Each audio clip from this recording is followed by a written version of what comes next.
Welcome to special analysis. నేను రమ్మ మండవ. ఈరోజు అనాలిసిస్లో భాగంగా మనం తీసుకోబోతున్న టాపిక్ ఏంటంటే, ఈ రోజున బీఆర్ఎస్ అధినేత కేసీఆర్ రీఎంట్రీకి పూర్తి స్థాయిలో ఒక గ్రౌండ్ రీఎంట్రీకి కేటీఆర్ అనుకో ప్లాన్ చేస్తున్నారంటే అవుననే చెప్పాలి. అది కూడా అలాంటి గ్రౌండ్ రీఎంట్రీ రేపు ఫిబ్రవరి 17కి అయితే వేదిక కాబోతుందని కూడా అంటున్నారు. ఆ రోజుకు ఒక ప్రత్యేకత ఉంది. ఆ రోజున కేసీఆర్ తన బర్త్డే జరుపుకోబోతున్నారు. కేసీఆర్ పుట్టినరోజు అయిన ఫిబ్రవరి 17ని ఆయన రీఎంట్రీకి అయితే టీఆర్ఎస్ చాలా భయంకరంగా ప్లాన్ చేస్తోందనే వార్తలు కూడా వస్తున్నాయి. ఈ రోజున చూసినట్లయితే ఆ స్థాయిలో కేసీఆర్ ఎంట్రీకి అటు ఎంపీ ఎన్నికలు కూడా ఒక కారణం కాబోతున్నాయని కూడా చర్చ జరుగుతోంది. మనం ఒకసారి గతంలో మొన్నటి ఎన్నికలు జరిగిన దగ్గర నుంచి పరిణామాలు పరిశీలించినట్లయితే తెలంగాణ వచ్చిన తర్వాత, తెలంగాణ రాష్ట్రం సిద్ధించిన తర్వాత తెలంగాణ జాతిపిదిగా కేసీఆర్ ఎక్స్పోజ్ అవుతూ 2014లో ఒక సెంటిమెంట్ పండించారు. ఆయన ముఖ్యమంత్రి కూడా అయి ఉన్నారు. అండ్ దెన్ 2018లో ముందస్తుకు తెరదీస్తున్నారు. కేసీఆర్ ఎప్పుడైతే చంద్రబాబు నాయుడు కాంగ్రెస్ కలయికను ఒక బూజుగా చూపిస్తూ ఇంకో సెంటిమెంట్ తెర మీదకి తీసుకొచ్చి మరోసారి సీఎం కావడం జరిగింది. ఇక ఆ తర్వాత మొన్న చూసినట్లయితే ఎప్పుడైతే ఆయన సక్సెస్ఫుల్ సీఎంగా కొనసాగుతూ బీజేపీకి అనధికారికంగా పొత్తుల్లో ఉన్నా అది అంతగా ఎక్స్పోజ్ అయితే కాలేదు. ఎప్పుడైతే బీజేపీతో కొన్ని రోజులు ఫైట్ కొనసాగిస్తూ ఆ తర్వాత లిక్కర్ మాఫియా వ్యవహారంలో తన కూతురు ఇరుక్కున్న తర్వాత బీజేపీతో పొత్తులు తీసిగా అనధికారికంగా కేసీఆర్ అడుగులు వేశారో దీన్ని కాంగ్రెస్ ఎక్స్ప్లాయిట్ చేసే ప్రయత్నం చేసింది. కర్ణాటకలో కాంగ్రెస్ గెలిచిన వేవ్ తెలంగాణలో కూడా పనిచేసింది.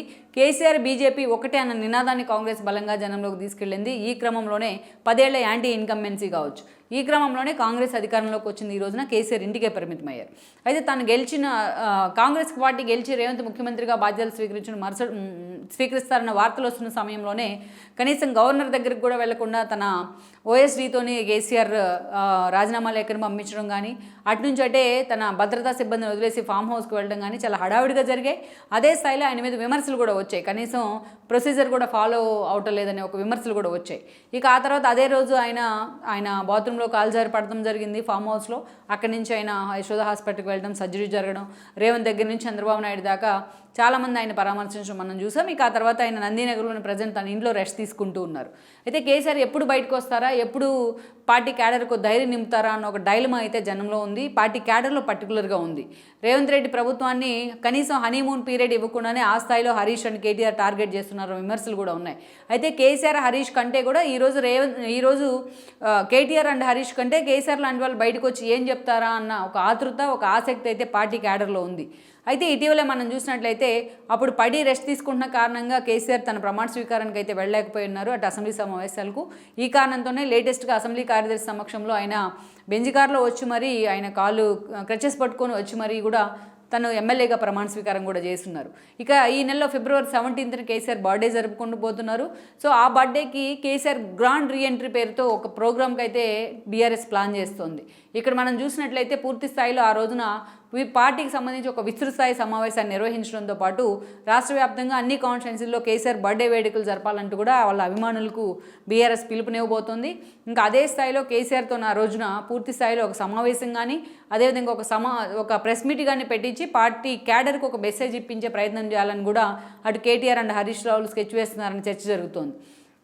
ఈరోజు చూసినట్లయితే రేపు ఎంపీ ఎన్నికలు జరగబోతున్నాయి. అన్ని సాధారణ ఎన్నికలతో పాటు ఏపీతో పాటు ఇక్కడ ఎంపీ ఎలక్షన్స్ కూడా జరగబోతూ ఉన్నాయి.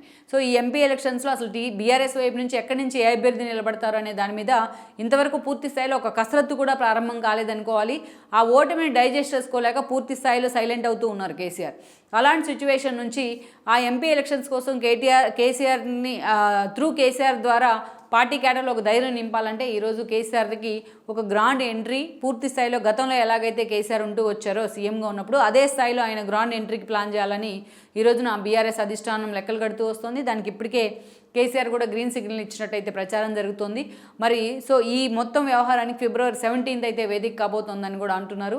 ఇది అటు కాంగ్రెస్ సర్కార్నో అటు రేవంత్ రెడ్డినో ఇప్పటిదాకా పార్టీ నేతలో అటు కేటీఆర్ ఇటు హరీష్ రావు టార్గెట్ చేస్తూ వచ్చిన కేసీఆర్ తన నోట్లోంచి కాంగ్రెస్ ప్రభుత్వం మీద వాళ్ళ పరిపాలన మీద ఏం చెప్పబోతున్నారు అనేది అయితే క్యాడర్లో ఆసక్తి ఉంటుంది. అదే స్థాయిలో వాళ్ళలో కొంచెం ధైర్యం నింపినట్లు కూడా అవుతుంది. దట్టు తాను ఓడిపోయిన తర్వాత ఎవరి నేతల్ని కలవకుండా ఇప్పటిదాకా ఆయన ఇంటికే పరిమితం అవుతూ వచ్చారు పలు కారణాలతో.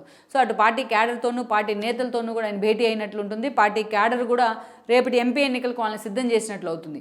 ఈ కారణాలన్నింటినీ దృష్టిలో పెట్టుకొని కేసీఆర్ గ్రాండ్ రీఎంట్రీకి అయితే బీఆర్ఎస్ అయితే అన్ని సన్నాహక సమావేశాలను అయితే చేస్తూ ఉంది.